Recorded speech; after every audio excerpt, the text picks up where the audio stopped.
Students, आज हम financial decision का सेकंड डिसीजन फाइनेंशियल डिसीजन उसके बारे में पढ़ने वाले हैं। Then what is financing decision, जैसे कि मैंने देखो लिख भी रखा है, financing decision is about the quantum of finance to be raised from the various sources. अब इसमें क्वांटम ऑफ फाइनेंस का मतलब है कि कितना क्वांटिटी चाहिए, क्वांटिटी कितना अमाउंट चाहिए, कितना पैसा चाहिए, और फिर to be raise from various sources, और कौन से सोर्सेज से, वेरियस माने डिफरेंट सोर्सेज हैं फाइनेंस के, बिजनेस फाइनेंस के डिफरेंट सोर्सेज हैं। उसमें से हम दो सोर्सेज हम उसको दो कैटेगरी में बांटते हैं। एक को हम कहते हैं इक्विटी और ओनर्स फंड। ओनर्स फंड मैंने अपना पैसा जो है उसके पास, ये जिसका वो खुद मालिक है। तो इस ओनर्स फंड में हम कौन कौन से रिसोर्सेज, हम ये लॉन्ग टर्म फाइनेंस की बात कर रहे हैं, शॉर्ट टर्म की नहीं। तो इसमें इसके कौन कौन से सोर्सेज होते हैं, एक तो होता है इक्विटी। इक्विटी में जब आता है तो हम इसमें फर्स्ट होता है equity share capital. Equity share capital, आपको पता है शेयर्स दो तरह के होते हैं, एक इक्विटी शेयर होते हैं और दूसरे होते हैं प्रीफरेंस शेयर्स कैपिटल। कोई मेरे को बताएगा इक्विटी शेयर और प्रीफरेंस शेयर कैपिटल में क्या अंतर होता है? आपने 11th में पढ़ा हुआ है कि इक्विटी शेयर होता है, क्या होता है इक्विटी शेयर, मुझे मालूम है आपको पता है कि इक्विटी शेयर वो होते हैं जिसपे कि प्रॉफिट होता है जब कंपनी को, तो उस पे जो प्रॉफिट जो दिया जाता है शेयर होल्डर्स को, दैट इज कॉल्ड डिविडेंड, तो डिविडेंड दिया जाता है। और प्रीफरेंस शेयर्स जो होते हैं, इनको इक्विटी शेयर, इनको ना नाम से पता चल रहा है प्रीफरेंस शेयर्स, इनको दो तरह की प्रीफरेंसेस मिली होती है। क्या दो प्रीफरेंसेस हैं? इनकी दो प्रीफरेंसेस हैं। एक तो इनको डिविडेंड पहले मिलता है, किन से पहले? इक्विटी शेयर होल्डर से पहले। Dividend, preference of dividend, preference of dividend, कि इनको डिविडेंड पहले मिलेगा। दूसरी उनको क्या उनको प्रेफरेंस मिला होता है? दूसरा होता है कि इनका रीपेमेंट ऑफ कैपिटल। जब कंपनी समाप्त हो जाती है, क्लोज होती है, तो उनका जो पेमेंट होता है, पेमेंट, रीपेमेंट भी नहीं कह सकते, हम कह सकते हैं पेमेंट ऑफ कैपिटल, ये भी इनको पहले दी जाती है इक्विटी शेयर कैपिटल होल्डर्स से। इक्विटी शेयर होल्डर्स को बाद में दी जाएगी, प्रीफरेंस शेयर होल्डर को पहले दी जाएगी। तो ये दो प्रीफरेंसेस इनको होती हैं।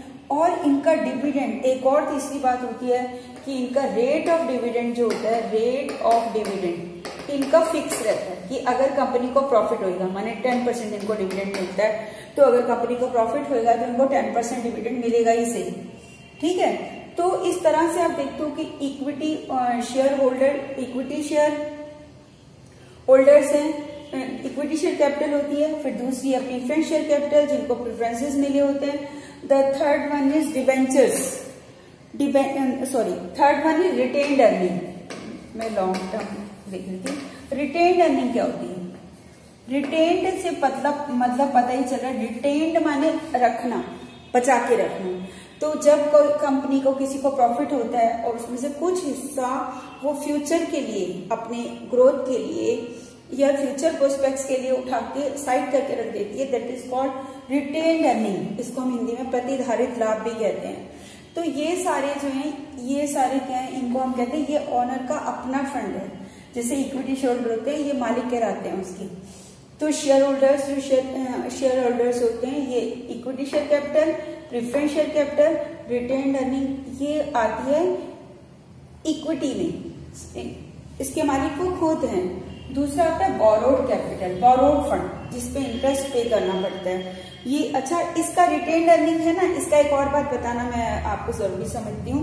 रिटेन्ड अर्निंग में इसका कोई कॉस्ट नहीं आती, क्योंकि हमारा ही प्रॉफिट है, हमने साइड में बचा के रख लिया है।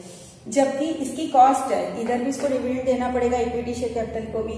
प्रीफरेंस शेयर कैपिटल में फिक्स अमाउंट ऑफ डिविडेंड देना पड़ता है। जो बोरोड फंड होता है, बोरोड फंड में कौन कौन से आते हैं? डिबेंचर्स आते हैं, मैंने लास्ट क्लास में भी आपको अच्छे से बताया था। डिबेंचर्स आते हैं, बैंक लोन आता है, और भी किसी फाइनेंशियल इंस्टीट्यूशन से हम लोन ले सकते हैं, तो ये बैंक लोन। तो ये सारे, इस पे क्या देना पड़ता है, इसकी क्या कॉस्ट होती है? वो होता है इंटरेस्ट। तो ये देखना पड़ेगा, जब फाइनेंशियल मैनेजमेंट जो होता है उसको ये देखना पड़ता है, पहले तो ये देखेगा कि कितना पैसा चाहिए, वो पहले ही इन्वेस्टमेंट डिसीजन पे देख लेता है। फिर उसके बाद वो ये देखता है कि पैसा तो मुझे चाहिए, मैं लाऊंगा कहाँ से, क्या मैं इक्विटी शेयर कैपिटल से लूं या प्रीफरेंस शेयर कैपिटल इश्यू करूं, क्या मैं अपना पैसा रिटेन अर्निंग जो मेरा पड़ा है वो मैं लगाऊं, या मैं कहीं से उधार लूं, बोरो करूं, कि मैं डिबेंचर इश्यू करूं। डिबेंचर क्या होते हैं, ये डिबेंचर्स होते हैं, ये भी एक तरह का लोन होता है। लोगों से डिबेंचर्स इश्यू किए जाते हैं, और जैसे शेयर्स इश्यू किए जाते हैं ऐसे डिबेंचर्स भी इश्यू किए जाते हैं। लेकिन शेयर्स में डिबेंचर्स में क्या अंतर होता है, शेयर्स पे डिविडेंड दिया जाता है, डिविडेंड तब दिया जाता है जब प्रॉफिट होता है, जबकि डिबेंचर्स जो होते हैं इस पे इंटरेस्ट दिया जाता है, और इंटरेस्ट जो होता है चाहे प्रॉफिट हो या ना हो वो देना ही पड़ेगा। तो इंटरेस्ट और डिबेंचर जो है एक तरह का क्या होता है, कंपनी के लिए क्या होता है, एक्सपेंस होता है, कॉस्ट होती है ना। बैंक में लोन देना, बैंक से जो लोन लिया इसके ऊपर भी क्या देना पड़ता है, हमें इंटरेस्ट पे करना पड़ता है। तो अगर हम देखें बोरोड कैपिटल देखें या बैंक ऑफ लोन देखें तो इस सब पे हमें क्या देना पड़ता है, इंटरेस्ट पे करना पड़ता है। तो इस तरह से ये सोर्सेज हैं। अब वो ये देखिएगा, फाइनेंशियल मैनेजमेंट को डिसाइड करना पड़ता है कि मैं कहाँ से लूं पैसा, इससे लूं या इससे लूं, क्या मैं इक्विटी से लूं, इसमें इक्विटी शेयर कैपिटल इश्यू करूं या प्रेफरेंस शेयर कैपिटल इश्यू करूं, या मैं रिटेन्ड अर्निंग अपने कंपनी की यूज करूं, या मैं डिबेंचर्स इश्यू करूं बोरोड में, जहां मेरे को इंटरेस्ट फिक्स पे करना ही पे करना पड़ेगा, या मैं बैंक से लोन लूं या किसी और फाइनेंशियल इंस्टीट्यूशन से लोन लूं। तो वो सब ये देखेगा। तो इसको कहते हैं फाइनेंशियल डिसीजन। भाई लोन लूं, पैसा लूं तो मैं कहाँ से लूं, ठीक है। तो अब हम देखेंगे कि what are the factors which affect the financial decision. कौन कौन से फैक्टर्स हैं जो कि फाइनेंशियल डिसीजन को इफेक्ट करते हैं। अच्छा, वो ऐसा भी कर सकते हैं, ऐसा नहीं कि वो एक ही लेगा यहीं से ले, वो मिक्स करके भी ले सकता है। ये भी उसको बुद्धि लगानी पड़ेगी कि मैं थोड़ी सी इक्विटी शेयर कैपिटल इश्यू कर लूं, थोड़ा सा मैं कहीं से डिबेंचर्स इश्यू करूं, या मैं अपना पैसा लगाऊं। तो अब हम ये देखेंगे नेक्स्ट स्टेप में, आगे लेसन में, कि जो ये फाइनेंसिंग डिसीजन है इसको कौन कौन से फैक्टर इफेक्ट डालते हैं। ये मैंने आपको सोर्सेज इसलिए बताए ताकि आपको आगे लेसन समझ में आए कि कैसे ये इफेक्ट डालते हैं। What are the factors affecting the financial decision? अब हम यहाँ पे लिख रहे हैं फैक्टर्स affecting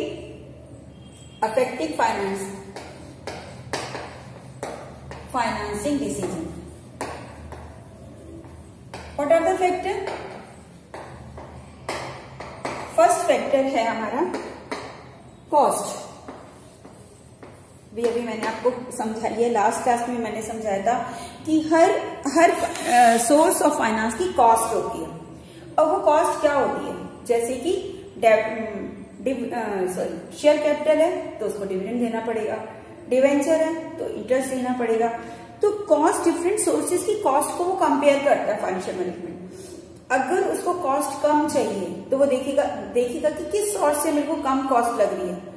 अगर मैं कहाँ पे इंटरेस्ट कम आ रहा है या कहाँ पे मेरे को डिविडेंड कम देना पड़ेगा, तो वो चीपेस्ट फाइनेंशियल मैनेजमेंट की सबसे ज्यादा अक्लमंद वही माना जाता है जो चीपेस्ट सोर्स ऑफ फाइनेंस को चूज करता है, कहाँ मेरे को कम से कम कॉस्ट मेरी लगेगी।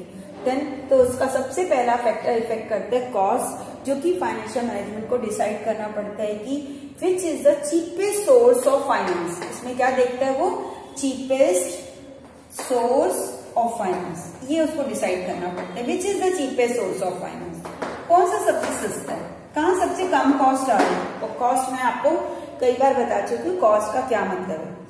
The second one is the risk. अब ये रिस्क क्या होती है, रिस्क में आपको मैं आज इसमें एक और रिस्क भी बताऊंगी। एक रिस्क मैं आपको पहले ही बता चुकी हूँ जिसमें मैंने ये कहा था कि जब हम बाहर से लोन लेते हैं, जैसे बैंक से हमने लोन लिया कंपनी ने हमारी, और वो पे नहीं कर पाई, तो बैंक क्या करेगा, बैंक क्या करेगा, कोर्ट में जाएगा और कोर्ट में कहेगा इस कंपनी को बंद करो, इसने हमसे इतने लाख रुपए लोन ले रखा है और ये दे नहीं पा रहा है। तो ये हमारा रिस्क है कि anybody can go to the court, मतलब एनीबडी माने जिससे हमने लोन लिया है, and they can ask for the closure of our company. ये सबसे बड़ा रिस्क है, डिफेम हो जाएगा। तो इस तरह से ये रिस्क, इसको कहते हैं फाइनेंसिंग रिस्क। क्या बोलते हैं, रिस्क भी दो तरह के होते हैं, एक होता है financial risk,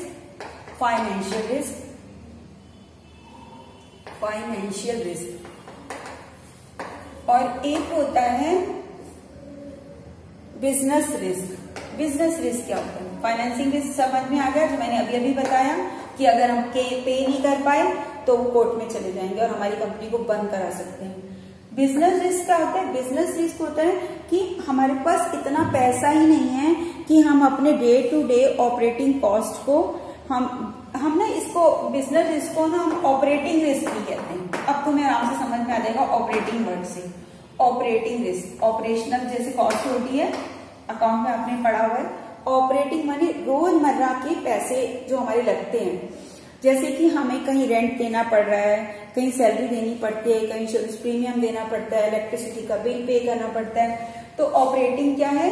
salary, insurance, rent, electricity. अब ये सब खर्चे उसको पूरे करने पड़ते हैं। अगर ये भी रिस्क हो सकता है कि उसके पास इतना भी प्रॉफिट ना हो कि वो इन खर्चों को पूरा कर पाए, तो ये क्या कहलाता है? बिजनेस रिस्क या ऑपरेटिंग रिस्क। ये मैंने एक्स्ट्रा आपको अभी इंफॉर्मेशन दी है, कहीं ये वर्ड आएगा तो आप देख लेना। लेकिन जो हम अभी रिस्क की बात करें फाइनेंस की, तो हम फाइनेंशियल रिस्क को हम समझ रहे हैं। फाइनेंशियल रिस्क को देखेगा कि क्या जिस सोर्स से मैं ले रहा हूँ क्या उसमें फाइनेंशियल रिस्क तो नहीं है। और आपको मैं बताऊं, जो मैंने आपको दो सोर्सेज बताए हैं कि इक्विटी सोर्स ऑफ फाइनेंस और दूसरा बोरोड सोर्स, तो बोरोड सोर्स में सबसे ज्यादा रिस्क रहता है, क्योंकि जो इक्विटी शेयर होल्डर या प्रेफरेंस शेयर होल्डर होते हैं, अगर हम उनको डिविडेंड नहीं देते हैं तो उनको कोई ऐसा राइट नहीं होता कि वो कोर्ट में जाएं और हमें कहें कि जी नहीं, इन्होंने तो हमें डिविडेंड नहीं दिया। No share holder can go to a court. तो रिस्क सबसे ज्यादा किसमें होता है? बोरोड फाइनेंस में, जो हमने उधार लिया है, क्योंकि जिनसे हमने उधार लिया है वही लोग, फाइनेंशियल रिस्क सबसे ज्यादा होता है। तो सोर्स ऑफ फाइनेंस जब भी कोई फाइनेंशियल मैनेजमेंट डिसाइड करेगा तो वो ये देखेगा क्या उसमें फाइनेंशियल रिस्क तो नहीं। अगर उसका फाइनेंशियल रिस्क ज्यादा आ रहा है, अगर तो फिर वो क्या करेगा? फाइनेंशियल रिस्क ज्यादा आ रहा है तो वो इक्विटी को ऑप्ट करेगा, और अगर फाइनेंशियल रिस्क कम लेना चाहता है वो, तो फिर वो क्या करेगा? मैं क्या बताती कि फाइनेंशियल रिस्क जो होता है, फाइनेंशियल रिस्क में अगर वो देखेगा, अगर वो कम लेना चाहता है तो इक्विटी को, ज्यादा लेना चाहता है तो बोरोड को करेगा। ठीक है, तो इस तरह से finance manager consider the risk involve with each source before taking any financial decision. वो कोई भी फाइनेंशियल डिसीजन से पहले हर सोर्स का देखेगा, इसमें ये रिस्क है, इसमें ये रिस्क है, इसमें ये रिस्क है, उसके बाद वो डिसाइड करेगा कि मैं किस सोर्स को ऑप्ट करूं। Next one is the floating cost, flotation cost. Flotation cost क्या होती है? इसको लिख लो चाहे, what is flotation cost. Flotation cost होती है, फ्लोटेशन कॉस्ट इन्वॉल्व जो हम सिक्योरिटीज को इश्यू करते हैं, जैसे हमने चाहे शेयर होल्डर इश्यू किए, जैसे हम शेयर इश्यू किए, चाहे हमने डिवेंचर्स इश्यू किए, इसकी ना कुछ कॉस्ट लगती है, तो हम इसको बोलते हैं फ्लोटेशन कॉस्ट। अब वो कॉस्ट क्या क्या लगती है? हमें ना उसके लिए कोई अंडरराइटिंग कमीशन देनी पड़ती है, ब्रोकरेज देनी पड़ती है, और स्टैम्प ड्यूटी देनी पड़ती है। लिस्टिंग, जैसे हम शेयर मार्केट में जब अपनी कंपनी को लिस्ट करवाते हैं तो लिस्टिंग चार्जेस देने पड़ते हैं। तो ये सारे चार्जेस, इन सब खर्चों को क्या बोलते हैं? Flotation cost. तो फर्म जो होती है वो देखती है कि उन सिक्योरिटीज को प्रेफर करती है, वहां से पैसा लेना प्रेफर करती है जहां उसकी फ्लोटेशन कॉस्ट कम आती है। तो ये देखना पड़ेगा कि what is flotation cost with, तो फाइनेंशियल मैनेजमेंट को डिसाइड करना पड़ेगा कि फ्लोटेशन कॉस्ट किसमें कम है। आप लिख लो फ्लोटेशन कॉस्ट क्या होती है। Flotation cost refers to the flotation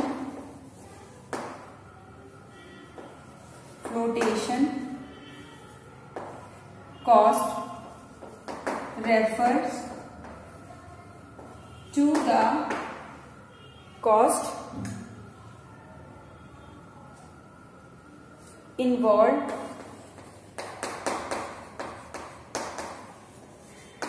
in issue of security।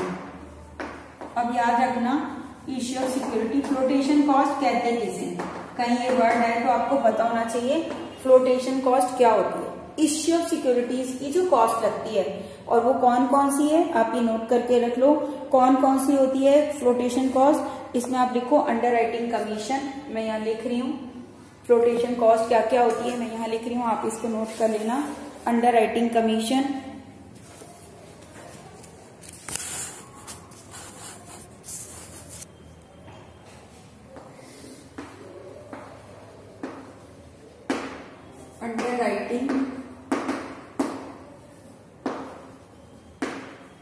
Commission, brokerage,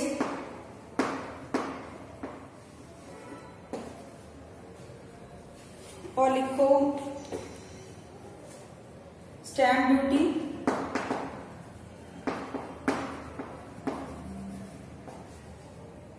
listing charges. List कहाँ पे करवाना पड़ता है? शेयर मार्केट में। लिस्टिंग चार्जेस, उसके पैसे लगते हैं, फीस लगती है, लिस्टिंग चार्जेस। तो इन सबको क्या कहते हैं? Flotation cost. तो कौन से सोर्स को ऑप्ट करेगा? जिसमें फ्लोटेशन कॉस्ट कम आएगी। जिस सोर्स में भी, जिस सोर्स सिक्योरिटी को भी इश्यू करने में ज्यादा कॉस्ट आती है, फ्लोटेशन कॉस्ट, उसको वो इश्यू नहीं करेगा। The other one is the fixed operating cost. अब ये मैंने ऑपरेटिंग कॉस्ट के बारे में बताया था। अब हम लेंगे फोर्थ सोर्स जो है, फोर्थ फैक्टर जो इफेक्ट करता है वो है फिक्स्ड ऑपरेटिंग कॉस्ट। क्या है? Fixed operating cost. अभी फिक्स्ड ऑपरेटिंग कॉस्ट क्या होती है? फिक्स्ड ऑपरेटिंग कॉस्ट क्या होती है?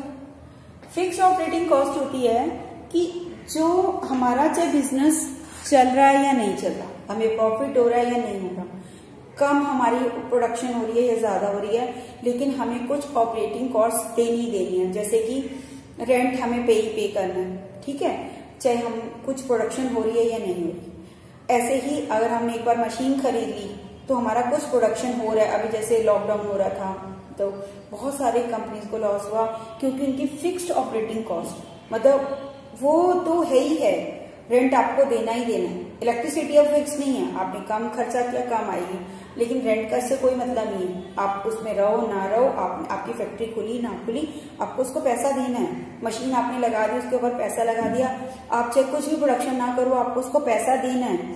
तो इसको क्या कहते हैं?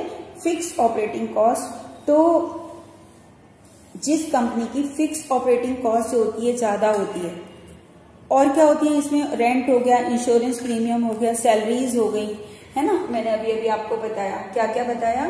फिक्स्ड ऑपरेटिंग क्या कॉस्ट क्या है? रेंट है, सैलरी है, इंश्योरेंस है, इंश्योरेंस प्रीमियम, और भी आप देख सकते हो इंश्योरेंस प्रीमियम।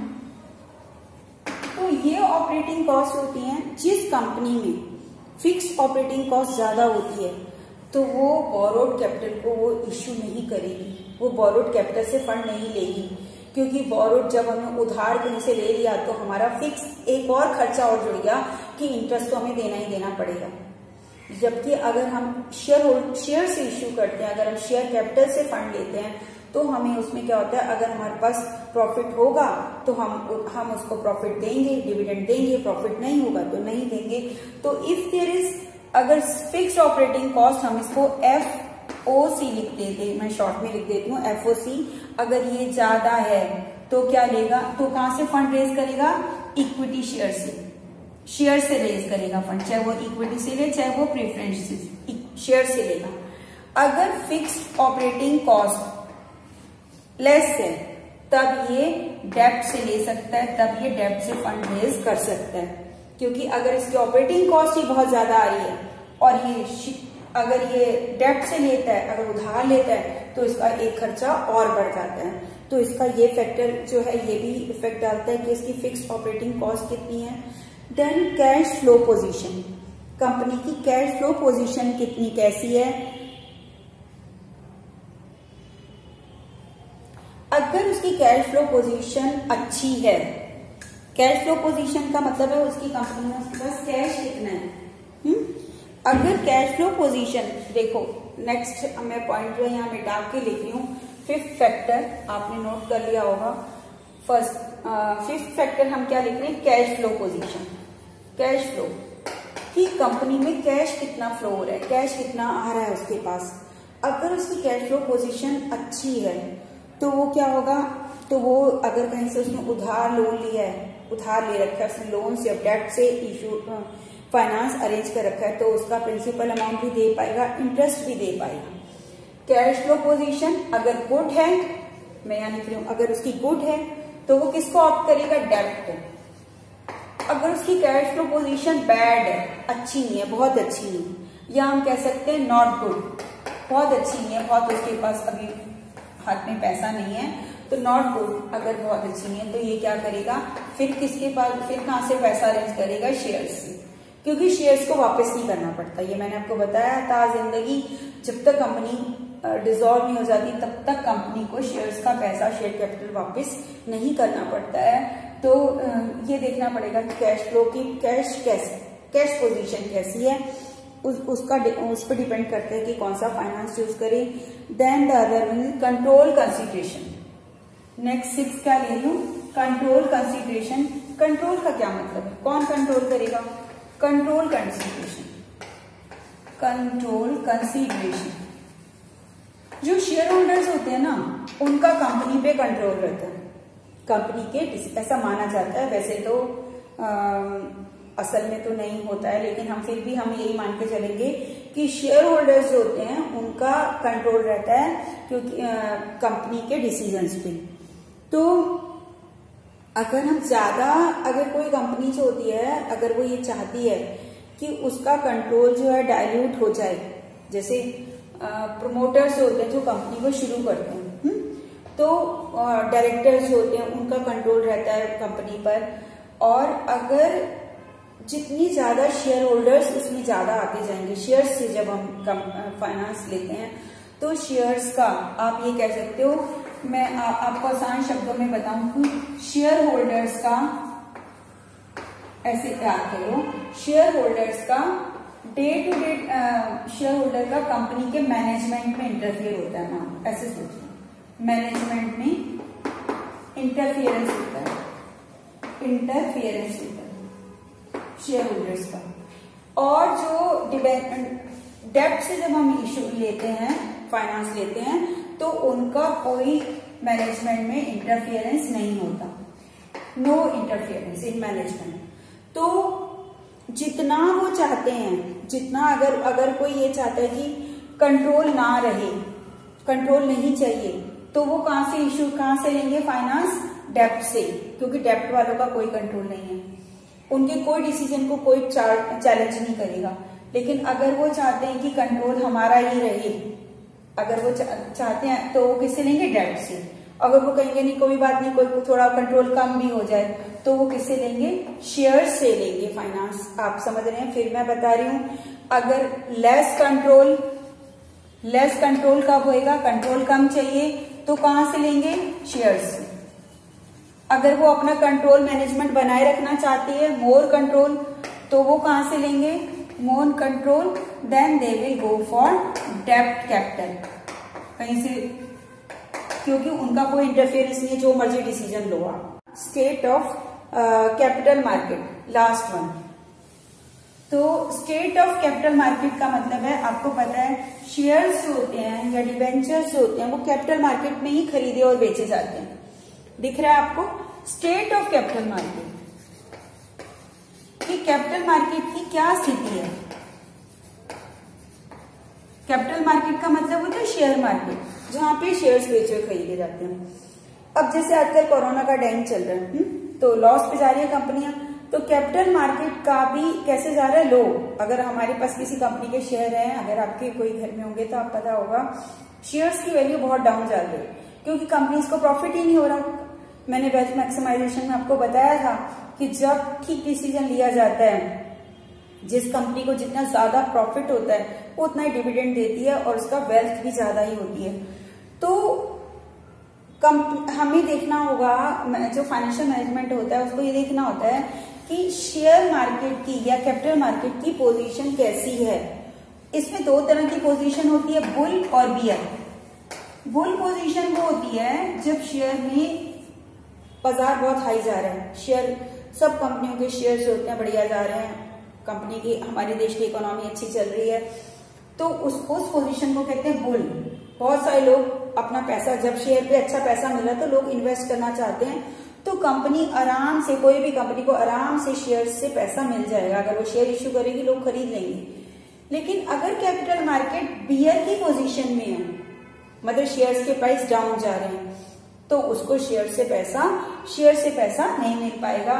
तो अगर हम कह सकते हैं कि स्टेट ऑफ कैपिटल मार्केट कैसी है, अगर बुल है then they will go for shares, और अगर बियर है, अगर वो लो पे जा रहा है, बियर माने लो पोजीशन है कैपिटल मार्केट की, then they will go for डेब्ट कैपिटल, तब वो उधार से लेंगे पैसा।